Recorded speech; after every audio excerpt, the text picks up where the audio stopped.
परमहंसास्वादितचरणकमलचिन्मकरन्दाया भक्तजनमानसनिवासाय श्रीरामचन्द्राय यत्र यत्र रघुनाथकीर्तनं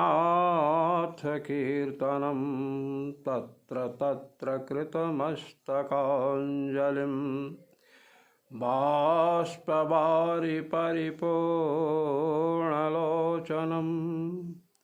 मारुतिं नमत राक्षसान्तकम् सीतानाथसमारम्भां रामानन्दार्यमध्यमाम् अस्मदाचार्यपर्यन्तां वन्दे गुरुपरम्परां वन्दे गुरुपरम्परां। सर्वेश्वर श्री रघुनाथो विजयतेतराम। आज परिणामात् भगवद बादरायण प्रणीत प्रथम अध्याय के चतुर्स्पाद के 17वें सूत्र पर भगवत पाद श्री स्वामी रामानंदाचार्य जी महाराज द्वारा विरचित आनंद भाष्य में चल रहे हैं। परिणामात् सूत्र क्यों अवतरित हुआ, इस पर पूज्यपाद लिखते हैं, इतश्च जगत प्रकृतिर्ब्रह्मैव। इतश्च माने अस्माद् कारणादपि, इस कारण से भी जगत का उपादान कारण ब्रह्म ही है। कारण ब्रह्म ही है, उपादान कारण ब्रह्म ही है। किस कारण से? तो कहते हैं परिणामात्, परिणाम का दर्शन होने से। जैसे मिट्टी का परिणाम क्या है? घट। तंतु का परिणाम क्या है? पट। तागे से वस्त्र बनता है, मिट्टी से घड़ा बनता है। तो मिट्टी का परिणाम घट रूप में और तंतु का, तागे का परिणाम पट रूप में देखने से कोई भी विज्ञ यह समझ सकता है कि वस्त्र का उपादान कारण क्या है? तंतु है। घट का उपादान क्या है? मिट्टी है, मृत्तिका है। इसी प्रकार ब्रह्म को भगवती श्रुति ने परिणाम बतलाया है। ये जगत जो है ना, किसका परिणाम है? ब्रह्म का। देखिए, निरुक्तम च निरुक्तम च निलयनम च निलयनम च विज्ञानम च विज्ञानम च सत्यम च नृतम च सत्यम अभवत। कहता निरुक्त अनिरुक्त, निलय अनिलय, विज्ञान अविज्ञान, सत्य और अनृत, ये जो कुछ भी है सत्यम अभवत, सत्य ही हुआ है सब। और सत्य क्या है? सत्यम ज्ञानम अनंतम ब्रह्म। ब्रह्म को सत्यम, सत्य कहा गया। अनंतम, अंतरहित कहा गया। ज्ञानम, ज्ञान स्वरूप बतलाया गया। सत्यम अभवत, जैसे कहा गया सदैव सौम्य इदमग्र आसीत। प्रलय काल में है सौम्य, सत्य ही था। अब जो सृष्टि हुई है, निरुक्त मूर्त अमूर्त जो भी सृष्टि है, कहते हैं सत्यम अभवत, सत्य ही इस रूप में हुआ। सत्यम ज्ञानम अनंतम ब्रह्म से ब्रह्म का स्वरूप सत्य बतलाया गया, अनंत बतलाया गया और ज्ञान। सत्यम अर्थात सत्यम ज्ञानम अनंतम ब्रह्म इत्याकारकम यद ब्रह्म उपनिषदा निरूपितम तद ब्रह्मैव। निरुक्तम अनिरुक्तम विज्ञानम अविज्ञानम निलयनम अनिलयनम सत्यम च अनृतम च अभवत। उपनिषदों ने जिस परमात्मा को सत्य स्वरूप, ज्ञान स्वरूप, अनंत स्वरूप बतलाया है, वह ब्रह्म ही निरुक्त अनिरुक्त में मूर्त अमूर्त इत्यादि रूपों में हुआ। यदिदम किंच, जो ये कुछ दिखाई पड़ रहा है, सुनाई पड़ रहा है, तत्सत्यमिति आचक्षते, तत्सत्यमिति आचक्षते, वह सब सत्य ही कहा जाता है। किसी उपनिषद ने कहा सर्वम खल्विदम ब्रह्म, ये सब कुछ ब्रह्म ही है। अब सत्यम ज्ञान अनंतम ब्रह्म, ब्रह्म का स्वरूप सत्य ज्ञान और अनंत बताया गया। यहाँ भगवान की सत्यता को लेकर बताया गया यदिदम किंचा, ये जो कुछ भी है, तत्सत्यमिति आचक्षते, उसे सत्य ही कहा जाता है। इति अविभक्त नाम रूपादि सूक्ष्म चिद वस्तु शरीर कस्य कारणावस्थस्य ब्रह्मणो विभक्त नाम रूप स्थूल चिद विशिष्ट चिद वस्तु शरीरत्वेन परिणामात् जगत उपादानम निमित्तम च ब्रह्मैव। कहते हैं सब कुछ सत्य ही हुआ है जो कुछ दिखाई दे रहा है। तो कारणावस्था में जीव और प्रकृति सूक्ष्मावस्था में थे, नाम रूप विभाग से रहित थे। तो कारणावस्था में जो सूक्ष्म चिद अचिद विशिष्ट ब्रह्म था, वही कार्यावस्था में मूर्त और अमूर्त अवस्था में हो गया। सत्यम अभवत, सत्य ही हुआ है। जब कार्यावस्था हुई तो प्रकृति और जीव नाम रूप धारण कर लिए, ब्रह्म तो वही सच्चिदानंद घन है। तो इसी को कार्यावस्था में स्थूल चिद चिद विशिष्ट भगवान हो गए, तो भगवान का परिणाम हो गया। अच्छा, परिणाम किस अंश में हुआ है? भगवान का शरीर प्रकृति और जीव है, तो प्रकृति में परिणाम होगा। प्रकृति महत्तत्व रूप में, महत्तत्व अहंकार रूप में पृथ्वी पर्यंत चली, उससे औषधि इत्यादि। और जीव का जो ज्ञान है उसमें विकार होता है, संकोच विकास इत्यादि होता रहता। इस प्रकार ब्रह्म का परिणाम यह जगत है। ब्रह्म का शरीर कौन हुआ? जीव और प्रकृति, उसमें विकार होता है। और शरीरी जो भगवान है वे अविकारी रहते हैं। सूक्ष्मावस्थस्य सर्वस्य चिद चिद वस्तुनो ब्रह्म शरीरत्वम ब्रह्मणस्तदात्मत्वम च।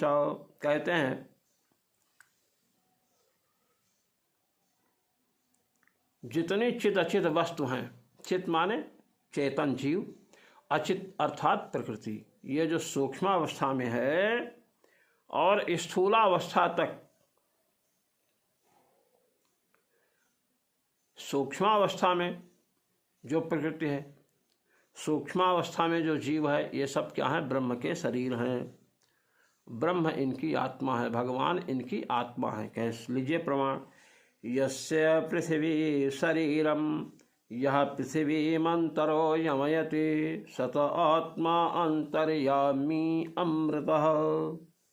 पृथ्वी जिसका शरीर है, पृथ्वी के अंदर जो निवास करता है और पृथ्वी का नियमन करता है, पृथ्वी को अपने शासन में रखता है, किंतु पृथ्वी जिसे नहीं जानती है। इसी प्रकार यस्यात्मा शरीरम, आत्मा को भी परमात्मा का शरीर बतलाया गया है। आत्मा किसका शरीर है? परमात्मा का शरीर आत्मा है।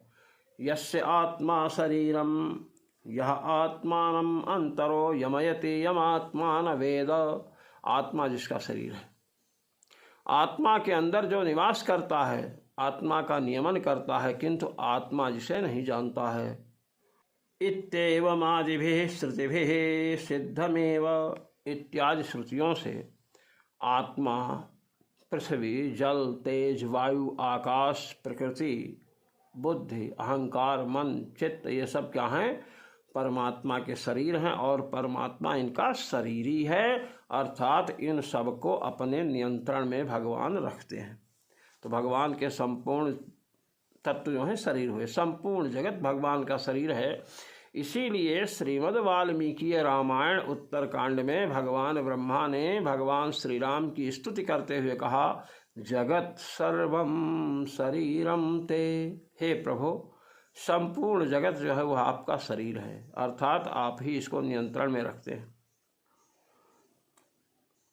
तो इससे जगत को शरीर बतलाया गया।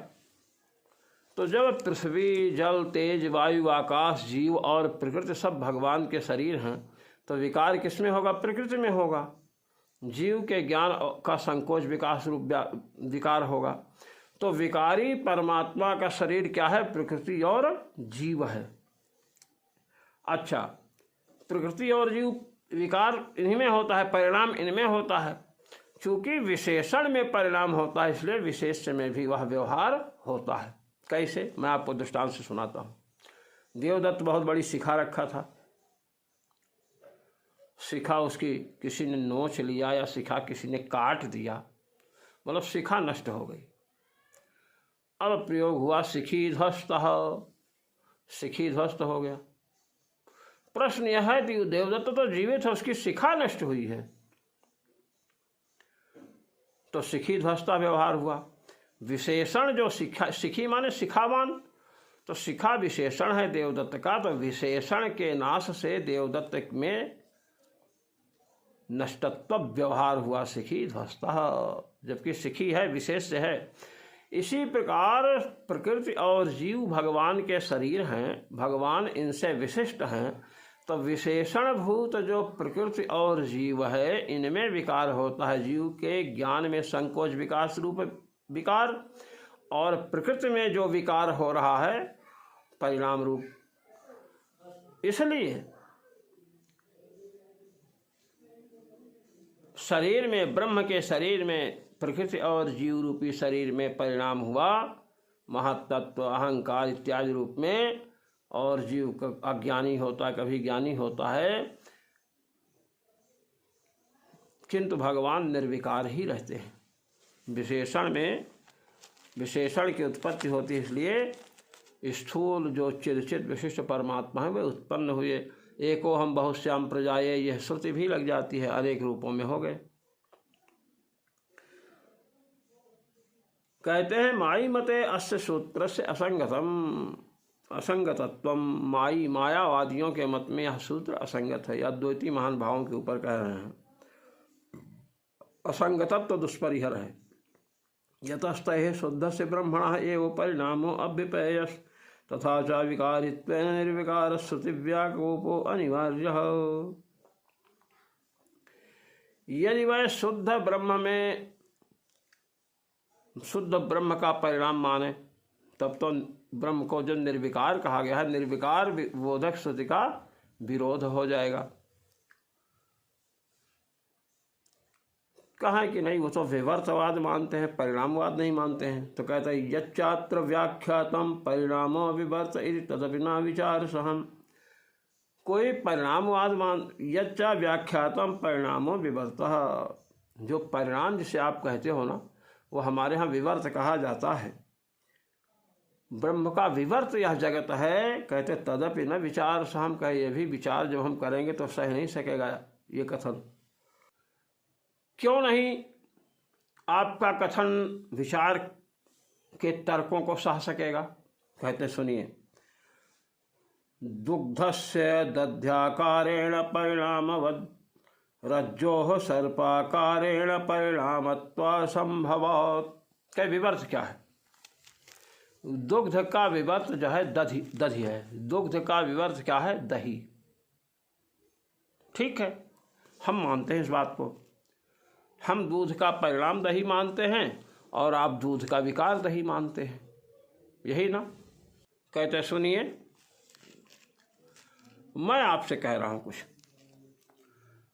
जैसे दुग्ध का परिणाम दधि है, क्या ऐसे ही रज्जु का परिणाम सर्प है? रस्सी में सर्प भ्रम हुआ तो आप कहोगे कि रज्जु में सर्प का अध्यास हुआ है। तब आप बताइए कि जैसे दुग्ध का परिणाम दही होता है, उससे आप दुग्ध का विवर्त दही है, क्या ऐसे आप रज्जु का परिणाम सर्प को मानेंगे? रज्जु सर्पाकार से परिणत हो सकती है रस्सी? बताइए। कहते हाँ, बिल्कुल नहीं। आपने रज्जु की सत्ता व्यवहार की मानी है। आप यहाँ तीन सत्ता मानते हैं, पारमार्थ की सत्ता ब्रह्म की, व्यवहार की सत्ता घटपट मठाद की, और प्रातिभास की सत्ता स्वप्न की है। रज्जु में प्रतीयमान सर्प की है। तो जो वस्तुतः व्यवहारिक सत्ता वाला है वह प्रातिभाषिक सत्ता वाला नहीं है। रज्जु सर्प रूप से परिणत होती है, क्या आप मानोगे? व्यावहारिकी सत्ता व्यावहारिकी है, तब व्यावहारिकी सत्ता प्रातिभाषिकी हो जाए, प्रातिभाषिकी सत्ता व्यावहारिकी हो जाए, फिर व्यावहारिकी सत्ता पारमार्थिकी हो जाए, क्या संभव है? नहीं। आपने सत्ता त्रय आपने इसलिए अंगीकार किया है। कहते हैं देखिए, तात्विको अन्यथा भाव परिणाम लीजिए। तात्विक माने यथार्थ में जो अन्यथा भाव है वह क्या है? परिणाम है। जैसे मिट्टी है, मिट्टी को लेकर के कुंभकार ने प्रयास किया तो मिट्टी घट का रूप धारण करती है, तो वो तात्विक अन्यथा भाव मिट्टी का है घट रूप में। क्या इसी प्रकार रज्जु का तात्विक परिणाम सर्प है? बतलाइए। तात्विको अन्यथा भावस्तु विवर्तः, अतात्विको अन्यथा भावस्तु विवर्तः। अतात्विक जो अन्यथा भाव है वह विवर्त है। तात्विक अन्यथा भाव वस्तुतः जो अन्यथा रूप होता है वह तो है परिणाम। जैसे मिट्टी से घड़ा बना, मिट्टी का वास्तविक अन्यथा भाव माने अन्य रूप में स्थिति हुई। तंतु है, तंतु से स्वेटर वेटर बनाते हैं ना, तो तंतु से वस्त्र बनाते हैं, तो उसका अन्यथा भाव वास्तविक है, इसलिए वह क्या है? परिणाम है। विवर्त में क्या होता है? अतात्विको अन्यथा भाव विवर्तः। अतात्विक अन्यथा भाव, तात्विक अन्यथा भाव ने वस्तुतः अन्यथा भाव नहीं है। इति परिणाम विवर्तयोर विभिन्नार्थकत्वात् न विवर्तवादस्यात्र प्रसरः। कहते दोनों में अंतर है, विवर्त में और परिणाम में अंतर है। तात्विक अन्यथा भाव को परिणाम कहते हैं। जैसे मिट्टी है, उसका तत्वतः यथार्थ रूप में अन्यथा भाव हुआ, अन्यथा रूप धारण की, अन्य प्रकार का रूप धारण की, घट का रूप धारण की, पानी वानी भरना शुरू कर दिए, तो तत्वतः अन्यथा भाव है। अन्यथा में अन्य प्रकारेण भाव माने सत्ता, घट रूप से सत्ता हो गई, ये तात्विक है। अतात्विक अन्यथा भाव विवर्त है। अतात्विक अन्यथा भाव क्या है? विवर्त है। तो परिणाम और विवर्त में यह अंतर है, इसलिए परिणाम और विवर्त दोनों भिन्न भिन्न वस्तुएं हैं। भगवान ने संकल्प किया है, तदैक्षत शोकामयत, दोनों में उसने संकल्प किया, भगवान ने संकल्प किया क्या? एकोहम तदैक्षत बहुश्याम प्रजायेया, बहुश्याम अनेक रूपों में हो जाऊं, अनेक रूपों में उत्पन्न हो। अब नाम रूपात्मक जगत की रचना परमात्मा ने किया, फिर उसमें तत्वतः प्रविष्ट हुए। अनेन जीवेन आत्मना अनुप्रविश्य नाम रूपे व्याकरवाणी तत्सृष्ट्वा तदेवानुप्राविशत। भगवान ने सृष्टि की और उसमें प्रवेश किया। तो ये तो तात्विक है, भगवान संकल्प किया और जगत रूप में परिणत हुए। बहुभवन का संकल्प किया, अनेक रूपों में परमात्मा हो गए, ये तात्विक है, ये परिणाम है, ये विवर्त नहीं है। एवं अवच्छेद प्रतिबिंबादिवादानामपि प्रकृतार्थ विघातकत्वम्। इसी प्रकार अवच्छेदवाद, प्रतिबिंबवाद, ये जितने भी वाद हैं अद्वैत महान भावों के, वो सब क्या हैं? कहते हैं प्रकृति में जो भगवान ने संकल्प किया तदैक्षत बहुश्याम प्रजायेय, इस अर्थ से विरुद्धार्थक हैं। उन सिद्धांतों को स्वीकार करने पर प्रकृति में जो अर्थ निकल रहा है, जो स्वारस्य से निकल रहा है, उसका विघात हो जाएगा, प्रतिबंध हो जाएगा, इसलिए वे वाद दूषित हैं, ठीक नहीं है। क्या आपके मत में कि अस्मन् मते तु तत्सृष्ट्वा तदेवानुप्राविशत, उसकी रचना किया, फिर उसमें प्रवेश किया भगवान ने, इसी को व्याख्यायित कर रहे हैं। अनेन जीवेनात्मनानुप्रविश्य नाम रूपे व्याकरवाणी। इस जीव से, जो मेरा शरीर है उस जीव रूप शरीर से प्रवेश करके नाम रूपात्मक जगत की रचना करें। ये संकल्प परमात्मा का हुआ। तद्धेदम तर्हि अव्याकृतमासीत् तन्नाम रूपाभ्याम व्याक्रियता इत्येवमादिभिः श्रुतिभिः परिणामो विशेषांसे उपपद्यते तराम। कहते हैं तद्धेदम तर्हि अव्याकृतमासीत्, भगवान उस समय नाम रूप विभाग से रहित थे प्रलय काल में।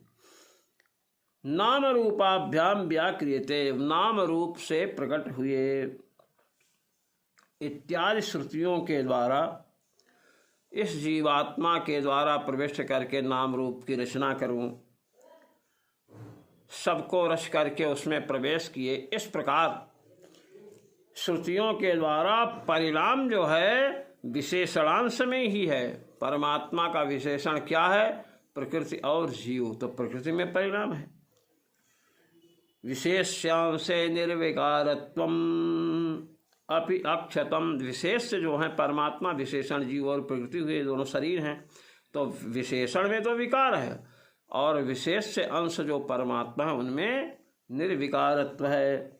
इसलिए परमात्मा सच्चिदानंद घन के सच्चिदानंद घन ही रहे और अनेक रूपों में परिणत हुए, प्रकृति और जीव में विकार हुआ।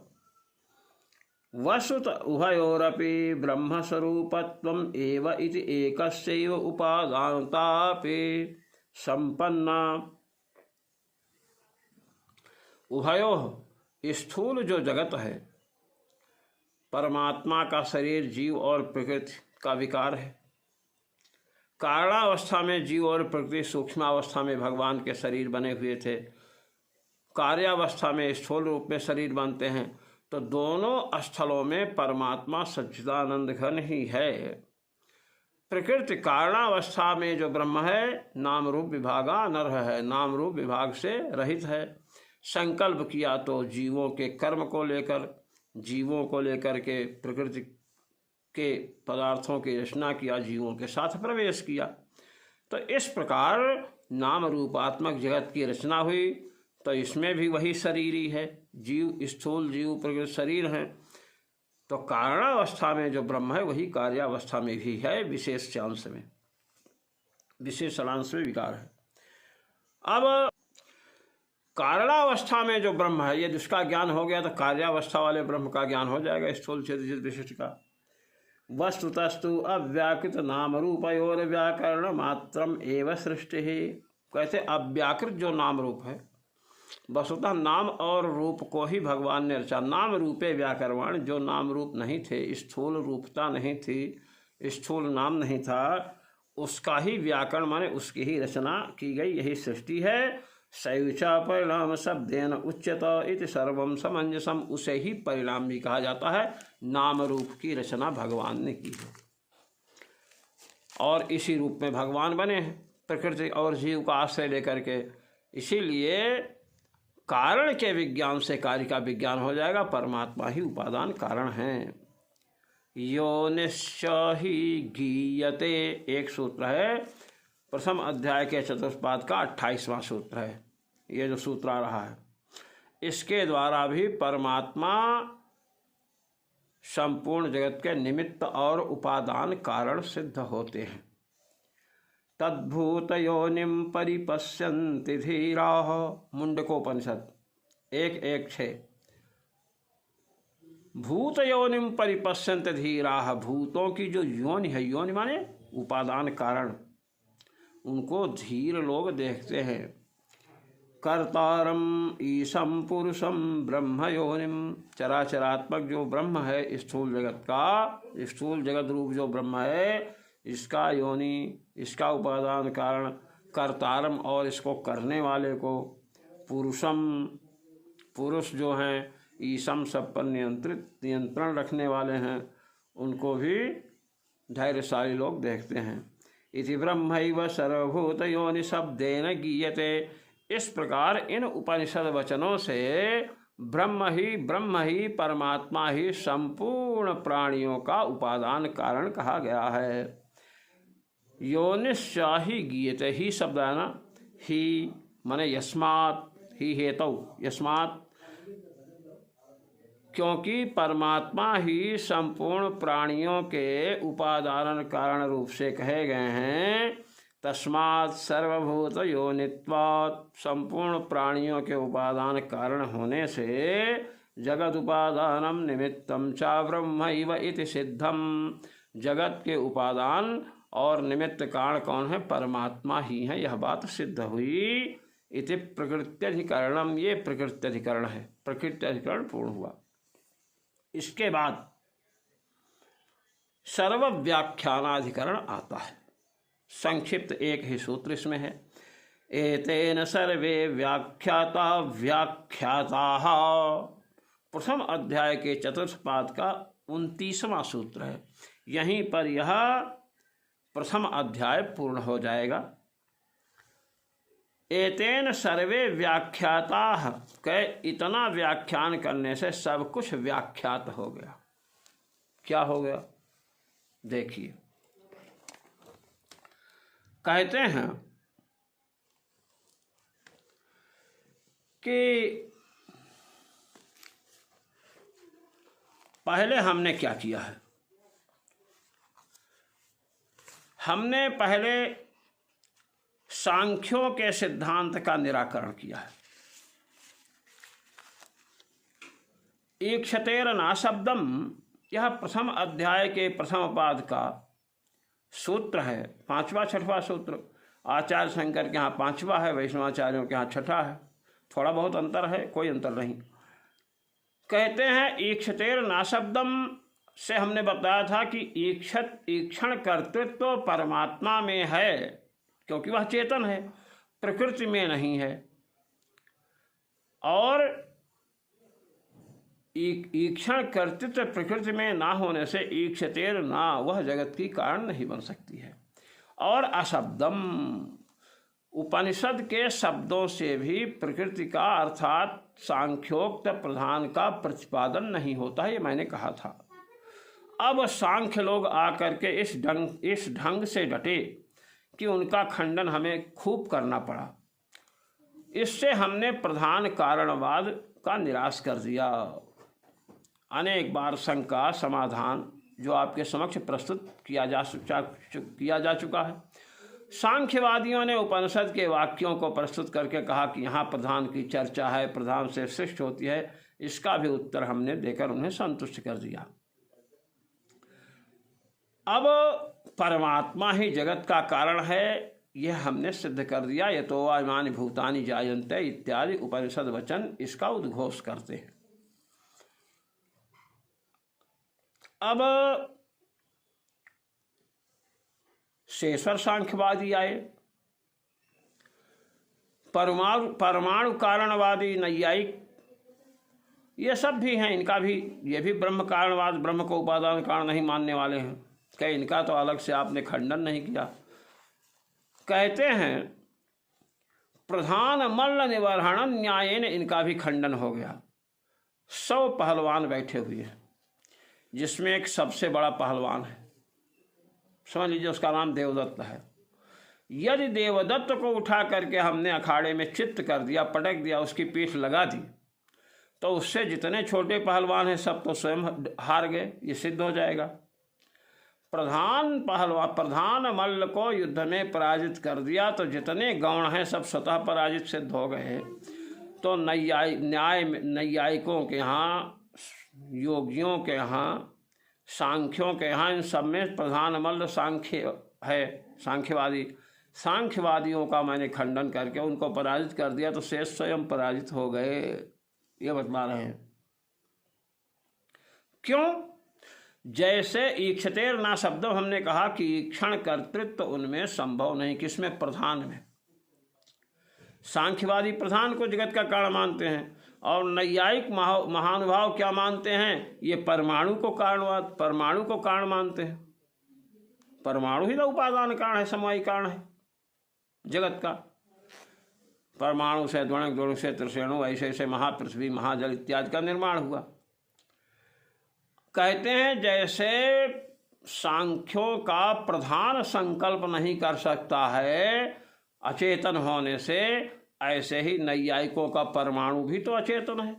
पृथ्वी जल तेज वायु आकाश, आकाश तो नित्य है, पृथ्वी जल तेज वायु इसके परमाणु, जब ये अचेतन है तो कहाँ चेतन हो जाएंगे। अचेतन होने से संकल्प नहीं कर सकता है।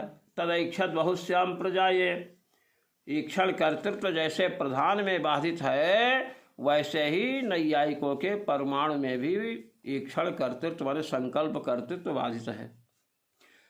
ईक्षतेरना, वही हेतु यहाँ भी ईक्षण कर्तृत्वाभावात् परमाणुनादीनाम जगत कारणत्वम, ईक्षण कर्तृत्वाभाव होने से प्रधान के समान परमाणु भी जगत के उपादान कारण नहीं बन सकते हैं, कारण नहीं बन सकते हैं, पहले कारण ही नहीं बन सकते हम कह रहे हैं। अशब्दम, जैसे प्रधान उपनिषद के शब्दों से प्रतिपाद्य नहीं है, इसी प्रकार परमाणु भी उपनिषद के शब्दों से प्रतिपाद्य नहीं है। ये तेषामपि प्रधानवद अशब्दत्वात् अशब्द विरोधित्वाच्च, तो इसलिए प्रधान मल्ल को हरा देने से जैसे गौण मल्ल हार गए, इसी प्रकार सांख्य को पराजित कर देने से जो छोटे हैं नैयायिक हैं, योगी इत्यादि हैं, सब स्वतः पराजित हो गए। इसी बात को कह रहे हैं, यतो वा इमानि भूतानि जायन्ते इति सर्वज्ञ सर्वशक्ति परम पुरुष परत्वेन उपक्रमान। सर्वज्ञ सर्वशक्ति जो परम पुरुष है उसके परत्व का उपक्रम किया गया। मध्य में जगत कारण पर वाक्यानाम अभ्यासात, जगत ने मध्य में जगत के कारण बोधक वाक्यों का अभ्यास हुआ। तद्भूत योनिम परिपश्यन्त धीराः इत्यादि, इनसे ब्रह्मादि सर्व चराचर भूत कारण परमात्म परत्वेन उपसंहारात, ब्रह्मा आदि संपूर्ण जीवों के चराचर जगत के कारण कौन है? भगवान है। ये उपसंहार किया गया। उपक्रम में तो वायुमान भूतान जायन्ते, जिनसे संपूर्ण प्राणी उत्पन्न होते हैं, और संहार में क्या बताया गया? तद्भूत योनिम परिपश्यन्त धीराः, संपूर्ण जगत के योनि उपादान कारण भगवान है। संहार हुआ, उपसंहार। इसलिए सर्वेषां वेदांतानां जगत कारणे परम पुरुषे समन्वयत्व सिद्धे, इसलिए संपूर्ण उपनिषदों का, वेदांत माने वेद का अंतिम भाग उपनिषद, संपूर्ण उपनिषदों का जगत के परम कारण भगवान में ही तात्पर्य है, समन्वय होता है। सर्वे वेदा यत् पदमामनन्ति इति समेषां वेदांतानां तत्रैव ब्रह्मणि समन्वयस्य श्रुतत्वात्, ये भी कहा सर्वे वेदा यत् पदमामनन्ति, संपूर्ण वेद जिस पद को कहते हैं, इसलिए संपूर्ण वेदों का समन्वय भी किसमें होता है? ब्रह्म में। जन्माद्यस्य इतः इत्यारभ्य योनिश्च हि गीयते इत्यन्तेन उक्तं न्याये कलापेन सर्वे वेदांतः, कहे कि जन्माद्यस्य इतः, प्रथम अध्याय के प्रथम पाद के द्वितीय सूत्र से लेकर के योनिश्च हि गीयते प्रथम अध्याय के चतुर्थ पाद के 28वें सूत्र तक न्याय कलापेन, जितने न्याय आए हैं, तर्क युक्तियां आई हैं, उनके समूहों से संपूर्ण वेदांत सर्वज्ञ सर्वशक्ति आदि गुणों से विशिष्ट अनंत कल्याण गुणाकर अनन्य चिंतक जो भक्त हैं, उन भक्तों के उपाय और उपेय, भगवान उपाय हैं, अपनी प्राप्ति के साधन स्वयं बन जाते हैं, और उपेय माने प्राप्ति साध्य भी हैं और साधन भी हैं। जगत उत्पादक रक्षक परम पुरुष श्री रामाख्य पर ब्रह्म परत्वेन व्याख्याताः, जगत के उत्पादक हैं, जगत के पालक हैं, जगत के रक्षक हैं, परम पुरुष भगवान श्री राम, यही पर ब्रह्म है। पदाभ्यासोध्याय परिसमाप्ति ज्ञापनार्थक है एतेन सर्वे व्याख्याता व्याख्याता, 2 बार व्याख्याता व्याख्याता आया। कहते हैं पद का जो अभ्यास किया गया है, 2 बार उच्चारण किया गया, वो अध्याय, प्रथम अध्याय की अभी अब परिसमाप्ति हो रही, पूर्णता हो रही है, इसको ज्ञापित करने के लिए। अत्रानेन सूत्रेण एतद् अध्यायगत सूत्र श्रुतीनाम अर्थान् सम्यक् अवगत्य अवशिष्टानि वेदांत वाक्यानि एतदानुगुण्येनैव ज्ञेयानि इत्यभिज्ञापितं भवति। कहे इस सूत्र के द्वारा, कहा ना एतेन सर्वे व्याख्याता व्याख्याता, इसके द्वारा सब व्याख्यायित हो गए, सबका व्याख्यान हो चुका। कहे इस अध्यायगत इस सूत्र के द्वारा श्रुतियों के जो अर्थ हैं उनको पूर्णतया कह दिया गया, और जितने वेदांत वाक्य और आमे जो कहीं छूट गए हैं उनका भी इसी की अनुकूल व्याख्या करनी चाहिए। यह सूत्र बतला दिया गया है, सिद्धांत बतला दिया गया है, यह भी इससे ज्ञापित हुआ। यदि सर्वव्याख्यानाधिकरणम, सर्वव्याख्यानाधिकरण अंतिम अधिकरण है, प्रथम अध्याय का प्रथम पाद पूर्ण हुआ। भगवान श्री सर्वेश्वर श्री रघुनाथ जी महाराज की प्रधान गादी से आपके समक्ष ब्रह्मसूत्र का आनंद भाष्य आरंभ हुआ और आज उसके प्रथम अध्याय के चतुर्थ पाद की पूर्ति हो। अब अग्रिम पाठ जो आरंभ होगा पूर्वाचार्यों के अनुग्रह से, वह द्वितीय अध्याय होगा। ओम पूर्णमदः पूर्णमिदं पूर्णात् पूर्णमुदच्यते पूर्णस्य पूर्णमादाय पूर्णमेवावशिष्यते। ओम शांति शांति शांति।